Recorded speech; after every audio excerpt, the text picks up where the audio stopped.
Shalom, shalom. First things first, I want to give our honor and praise into Yahweh, Ba'ashim Yahushai, Ba'ashim Rakakwadash, Barakatah Yahweh, Barakatah Yoshai, Barakatah Yahweh, Barakatah Yoshai, Ba'ashim Rakakwadash for this truth, knowledge, and wisdom. And we give double honors to our apostle elders, which are apostle elders at Great Millstone. To you, hopeful elect on the four corners of the planet Earth, you confusion and face also that's coming in these last times. We are in a beautiful position, okay? This is a GMS closer look. Thawadi Abashim Yahshua for allowing me to jump back into one of these. The apostle went into this topic earlier in the week, just touching on. He brought something out that hit home, man. It says, if somebody asks you what was the difference between the Sadducees and the Pharisees, would you know? And you sort of got cut.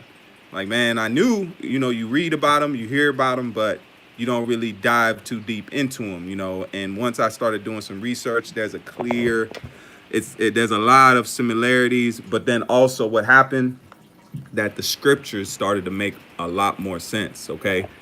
A lot of the precepts that I was reading, it came to my mind, it made sense, like, oh, that's why Yahushua was saying this.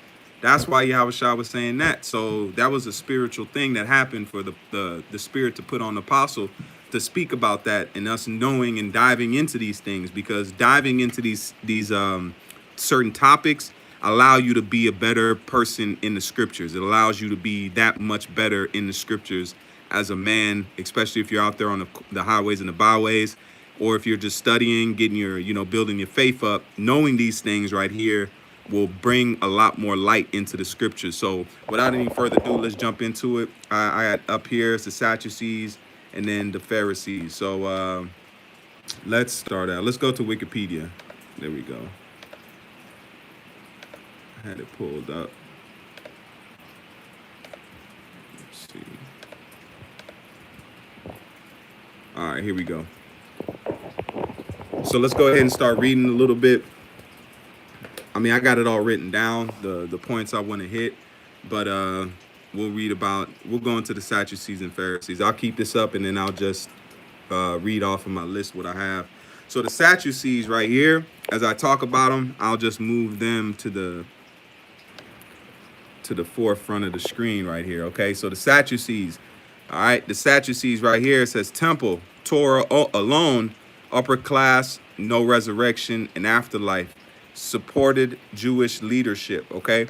So the thing about the Sadducees is that with the Sadducees and the Pharisees, they both were sects that was in the Sanhedrin, okay? The Sanhedrin itself, the Sanhedrin was likened unto the Supreme Court, okay? The Sanhedrin was likened unto the Supreme Court. That's what you see here. This is a photo of what the Sanhedrin would look like. And you had two sects of the Sanhedrins, okay? The Sanhedrins themselves, the Sanhedrin itself, because it was just like you have the Supreme Court in Esau's rulership. The Sanhedrin was that court system where things were taken to, okay? The word Sanhedrin means sitting together or assembly, okay? What I found here, if you see here, sitting together, hence assembly, okay? That's what the actual Sanhedrin means. And then you have two separate versions of the Sanhedrin, okay? And this lesson is a little bit more to go specifically into it. I'm going to go into a lot more details, and then Abarataz tied in with the precepts at the end. But the Sanhedrin had two separate sectors. It was the larger Sanhedrin. It was the great Sanhedrin, and then you had the lesser Sanhedrin. Okay, the great Sanhedrin was about 71 elders, and then you had the lesser Sanhedrin, which included about 23 elders, okay? If you see right here, 71 judges, and then you had 23 for the lesser. So the Sanhedrin, the greater Sanhedrin, would take over the cases that were appealed from the lesser Sanhedrin, okay? But the Sadducees and Pharisees were both in the actual Sanhedrin, okay? So when Yahushua's in the Yahushua's time, that's why you had such a controversy in between the Sadducees and the Pharisees, because there was the different beliefs. Just like Jake is split right now. Okay, you got the church going Jakes, and then you have the sort of radical Jakes that go into the scriptures a little more in depth. All right. Now you have ones that just hit skin deep, and then you have those that dive into it. Okay, that's what you had back in the day. That's how you know we are those people coming back in the reincarnation. Okay, and then and they were called rabbis. That's why it says they seek that seat. Okay, hold on. Let me pull that quick precept up. That'll be a good one to hit. Hold on one second.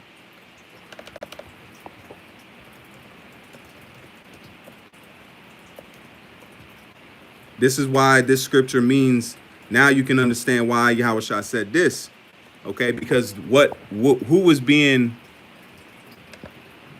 because they were coming at the Lord, right?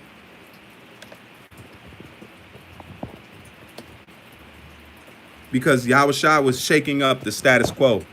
Okay, so Yahweh Shah came in, and that's why both of them, he came at both of them, because they were both going off. Each of them had the way things that they were doing wrong. That's why he said this. This is Luke 14:8. And it says, when thou art bid to a, hold on.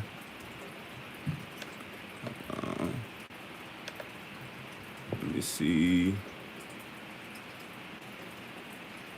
That scripture I'm looking for where it says, like the chief seats to, bear with me 1 second, Akim. Patience.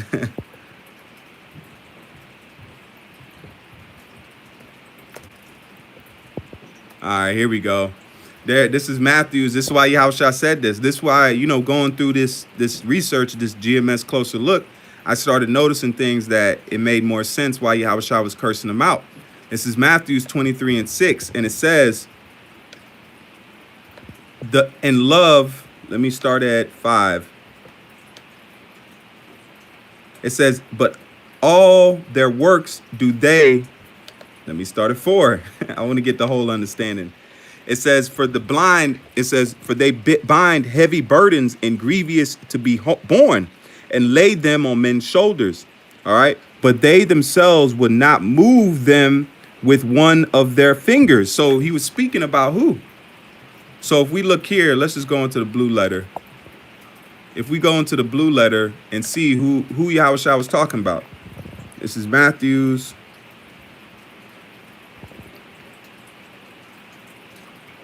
23:4.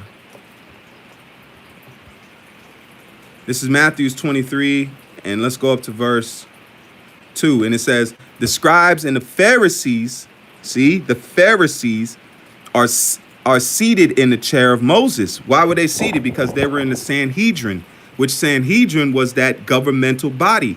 So they were the ones that was sitting in that judgment seat, because the same thing that Solomon would do was what? Sit on his seat and make judges of matters, right? It says the scribes and the Pharisees are seated in the chair of Moses. Therefore, do whatever they tell you, because they're pushing the law. They're not off when it comes to that. But it says, and observe it, but don't do what they do, because they don't practice what they teach. See that? They don't. So why did he not mention the Sadducees in this verse? Because the Sadducees weren't the ones that was always into the scriptures. The Sadducees were more wealthy and more powerful of the Israelite nation. Okay, so they were more in the literal. They didn't believe in the afterworld. They didn't believe in angels and demons. They didn't believe in the scriptures as it would say. Okay, they would be compared to, the Sadducees would be compared to like T.D. Jakes, Eddie Long. He's gone now, but those type of Jakes that's in the church world, that go after the so-called Bible, but they don't really do what they're supposed to. But the Pharisees will be likened unto like those that know of the truth, but not on the full, because the Pharisees believed in the afterlife. The Pharisees believed in reincarnation.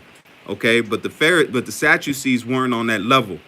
That's why Yahushua was cursing the Pharisees out in this verse instead of getting at the Pharisees and the Sadducees. Okay, because the Pharisees would what? They would go into the Torah. They would go into the scriptures, and that's why Yahushua said the things that they're doing, observe it. It's good, because they're pushing the truth. They're pushing the scriptures, but they weren't following it. They weren't doing what they were pushing, man.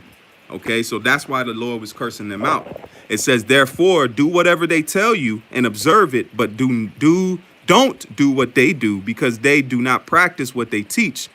Oh, Salaki, I know I'm.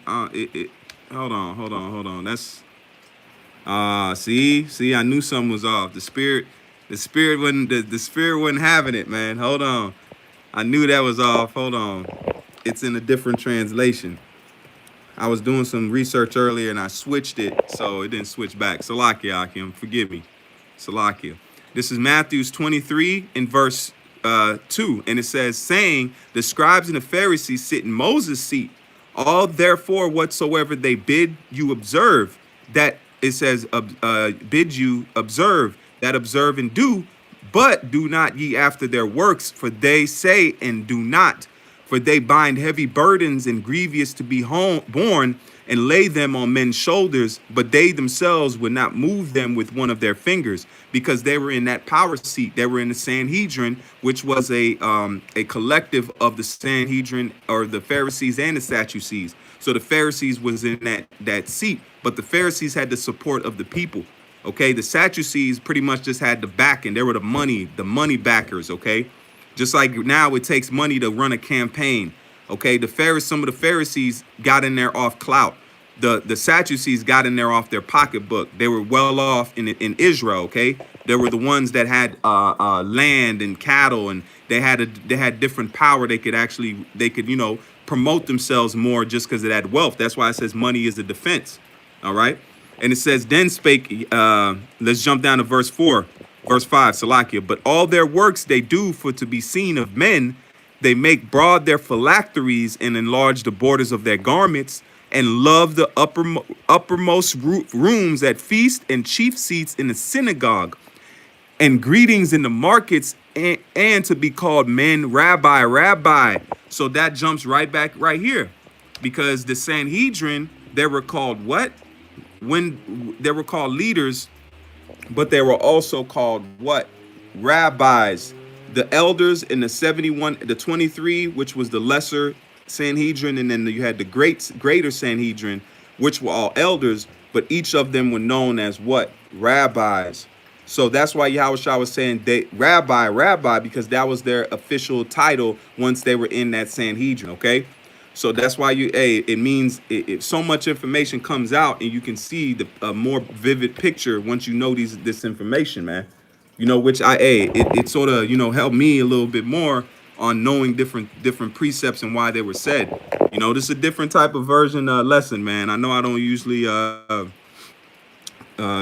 into these type. I do go into these type of lessons, but I wanted to make this one more or less about the information.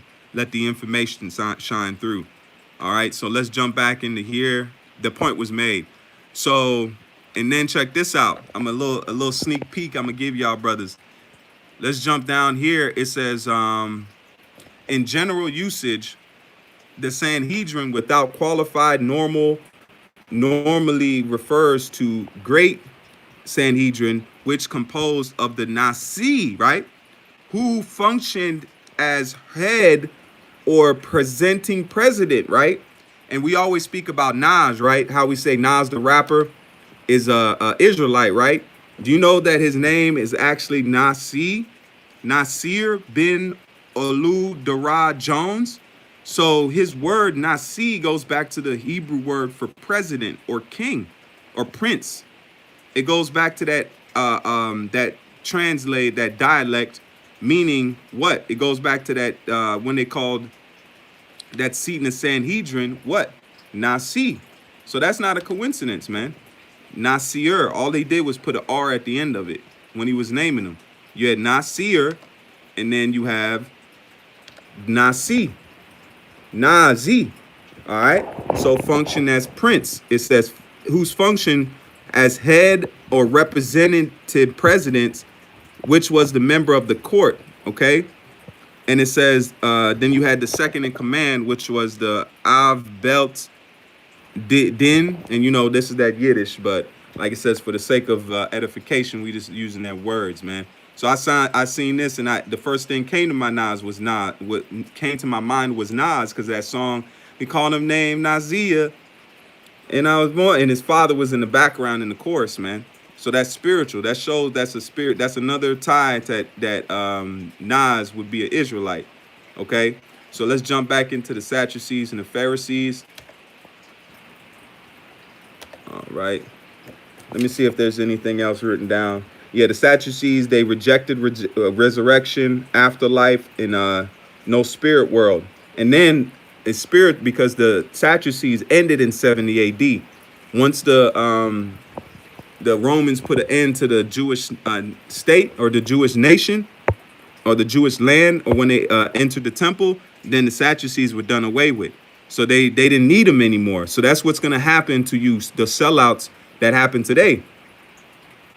All right, because once happens, what's going to happen to them once Esau's done and he comes on Jerusalem? He's going to be done with them, man. He's going to do away with them. There's going to be no need for a so-called sitting puppet, man, because they're going to take over the land and put the people in slavery and get it done with. That's what was going to happen. So that's what you see took place. So when the Sadducees rule ended after 70 AD, the only a sect that continued for real was the Pharisees, man, because the Pharisees was more geared to the people and the ones that they had a lot of support from the public. Okay, let me see here.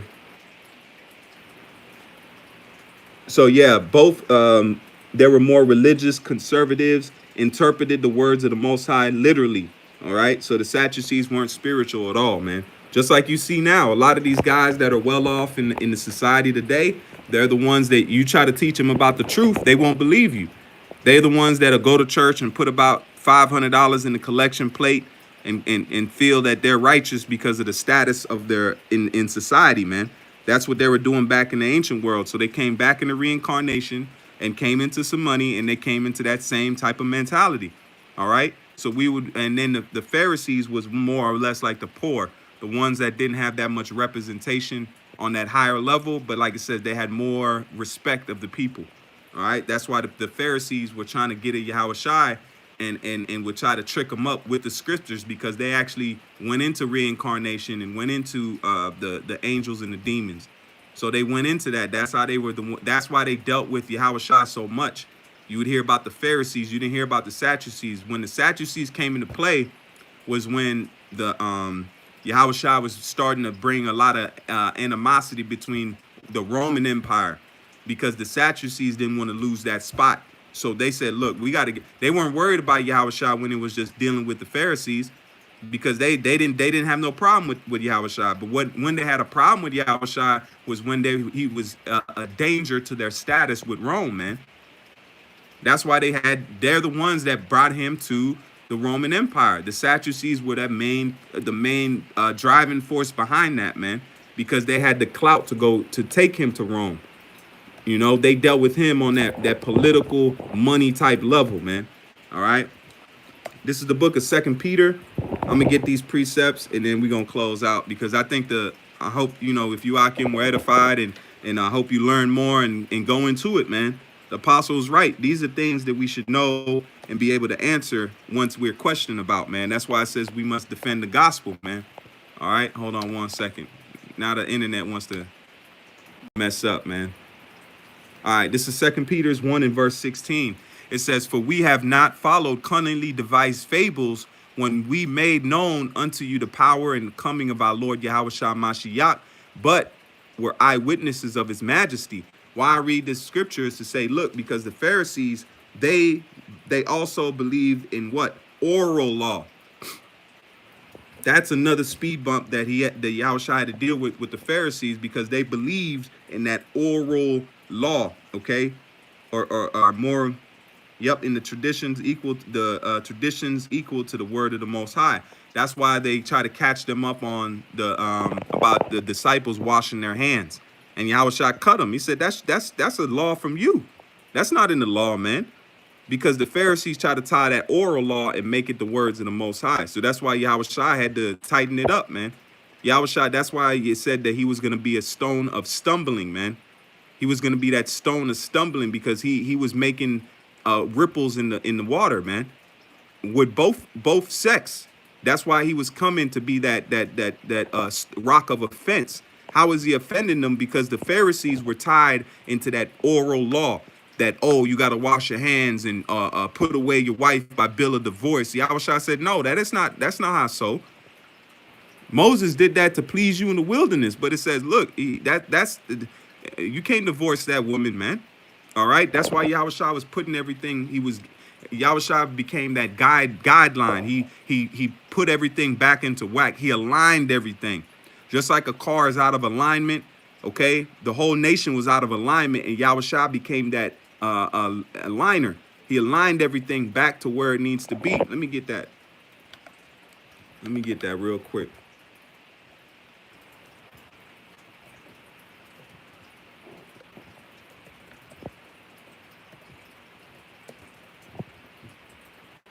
See, watch this. Hold on. Hold on. You know, you start, man, these scriptures are so beautiful, man.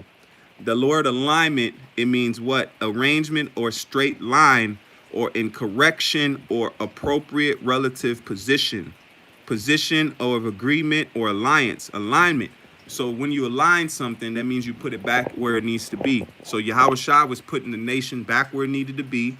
That's why he came and he set everything back into order. And then he gave his life and became that sacrifice to solidify us coming back to the Father. He set it up on the what? He told them what the law was supposed to be pushed, how the scriptures was supposed to push. He opened up the understanding, gave them the truth, wisdom, and understanding, especially when he rose up from the dead. And I think it was like 40 days, all right, that he taught them and opened up their understanding. And then what happened? He went to the Father. And then he's going to come back and realign us, man. Yahushua is that aligner, man. He's the guideline of this thing. So when he comes back, he's going to set it straight again, but he's going to take us out of this flesh and make us perfect. He's going to give us the bodies that he has, man. That's what the whole point of this is, to what? For Yahushua to come and redeem the elect and set us up in perfection, man. Okay? He's already came on the planet, set it right, gave them the truth, he didn't speak of himself. He said, I come to do my Father's work, man. He said that when he was a child. He said, I must be about my Father's business. And what was the Father's business? Was to correct the nation of Israel and to give himself as a sacrifice for his people and to realign us back to the Father, man. All right, that's the greatness of Yahushua, man, which makes perfect sense because Israel was going off, man. This Sanhedrin was causing a lot of trouble, man. You had one sect that was rich and wealthy, then you had another sect that was of the people, but they were going off on the scriptures and the understanding. That's why Yahushua told Nicodemus, he said, you must become as a what? A baby again. All right. He told Nicodemus that. Nicodemus didn't understand because their understanding was failing, man. Because the Sadducees was getting corrupted by the Pharisees was getting somewhat corrupted by the Sadducees because the Sadducees weren't deep, man. They just wanted to please Rome because they moved the Sanhedrin, the great Sanhedrin, moved to Galilee. Once they moved to Galilee, Galilee became a Roman province. So Rome was over that province. That's why the Sadducees were trying their best to make sure that they were good with Rome, man. All right. That's why it says you are of your father, the devil, man, because they had that money and the clout. They thought they were above the rest, man. But that wasn't so. That's why Yahushua was such a beautiful, he was a beautiful spirit to be back then at that time, man. Because I could see how so much drama could get started because you had two sects that was ruling over the people in straight wickedness, man. You know, they were going off on things that was needing to be expounded on because that had brought salvation. But when Yahushua came, that was the time of what? Redeeming and buying back, man. All right, so let me finish these precepts. This is 1 Timothy 1 and verse 4. This is 1 Timothy 1 and verse 4. It says, neither give heed to fables. That's why he said fables. What's the fables? That was the oral traditions of the Pharisees because they pushed that. They were pushing that on Jake. You got to wash your hands before you eat. Wash everything. Wash. Yahushua said, I'm going to wash your hands. You know, bless the food. That's it. It says, neither give heed to fables and endless genealogies which minister questions rather than godly edification, which is in faith. Do. Now the ending commandment is charity out of pure heart and of a good conscience and of a faith unframed. So that's what Yahushua was pretty much putting it down to the gist of it through the Spirit, man. And he put that same spirit on Paul, man. Look, be charitable, because Yahushua got it.